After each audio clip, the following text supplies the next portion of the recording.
Hello everyone. आज के इस ऑडियो में हम बात करेंगे रिलीज एंड रिलैक्स की।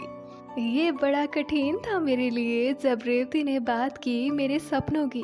फिर कहा उस पर ध्यान मत दो और भूल जाओ। कैसे कर सकते हैं? एक तरफ हम यूनिवर्स को बोल रहे हैं हमें बड़ा घर चाहिए और फिर बोलकर भूल जाए। क्या बार बार मांगना जरूरी नहीं है? रेवती ने ना में सर हिलाया।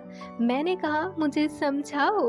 तब उसने कहा एप्पल ने बचपन में साइकिल मांगी थी जब वह 7 साल की थी। तुमने क्या किया? मैंने कहा मैंने उसे 3 से 4 महीने के बाद उसके बर्थडे पर साइकिल गिफ्ट करके उसे सरप्राइज दिया। रेवती ने फिर पूछा एप्पल ने इन 3 से 4 महीनों में कितनी बार तुम्हें कहा या जिद की? मैंने कहा एक बार भी नहीं। तो क्या तुम भूल गई थी? मुझसे रेवती ने पूछा। मैंने कहा नहीं, वह इतनी प्यारी और समझदार बच्ची है कि जब मैंने कहा माँ के पास पैसा आएगा तो मैं उसे साइकिल लेकर दूंगी और फिर मैंने अचानक उसके बर्थडे पर सरप्राइज दिया। दोस्तों, एप्पल मेरी 15 साल की बेटी है और आज तक उसने मुझसे कभी भी कोई जिद नहीं की। अपनी मन की बात बताकर भूल जाया करती है।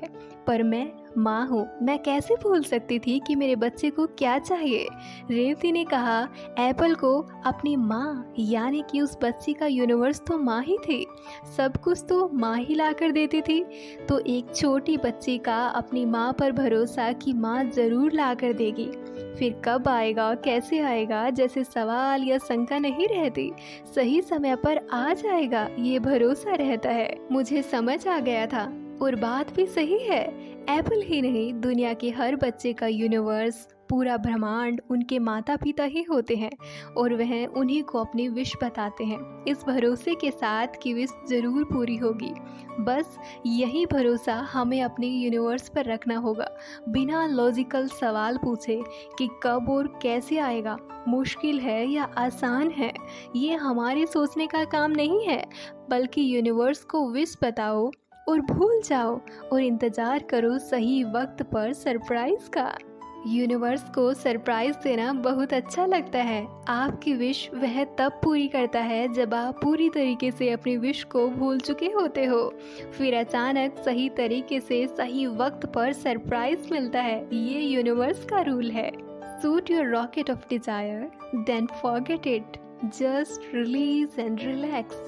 कई बार हमें शक होता है कि विश पूरी हो गई या नहीं। कई सवाल मन में आते हैं। कई बार हम सोचते हैं हमने प्रैक्टिकल विश नहीं मांगी। मुंबई में घर लेना बहुत बड़ा टास्क है, शायद न हो, पर होता ये है कि कई बार कई विशेस को थोड़ा वक्त लगता है। मुझे याद है मेरे माता पिता की शादी की 50वीं वर्षगांठ पर हम बच्चों ने उनके लिए सरप्राइज पार्टी अरेंज की थी।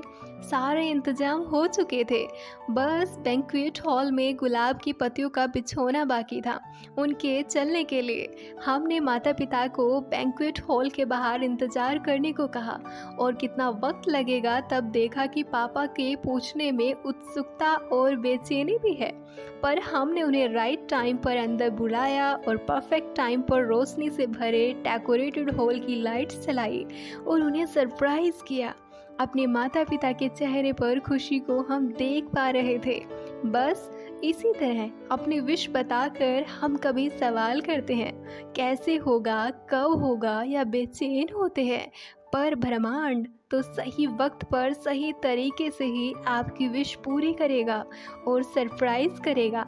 तो मेरे कहने का ये मतलब है release, relax and wait for the surprise. दोस्तों, मैंने तो अपनी बहुत सारी विशेस जो थोड़ी असंभव भी थी और लॉजिकली पॉसिबल भी नहीं थी, पर सारे सपने यूनिवर्स को बताकर छोड़ दिया। बल्कि मांगने और याद दिलाने की बजाय मैंने विजुअलाइजेशन में वह महसूस करना शुरू कर दिया कि जब वह मुझे मिलेगी, जब मेरी विश पूरी होगी तो मुझे कैसा लगेगा, कैसा महसूस होगा। बस मस्तिष्क में एक अलग ही स्फूर्ति और दिल में विश्वास आ जाता था और कई बार तो बड़े से बड़े सपने मेरे कुछ ही महीनों में पूरे हुए। कभी आप सबसे रूबरू मिलना हुआ किसी इवेंट या वर्कशॉप में, तो आपको वह सारी डायरीज और विजन बोर्ड दिखाऊंगी जिन पर डेट के साथ मैंने विशेष लिखी है। वह कुछ ही महीनों के अंतराल से पूरी हुई। अब बारी है आपकी। विश बताइए और भूल जाइए। Thank you so much everyone for listening this audio.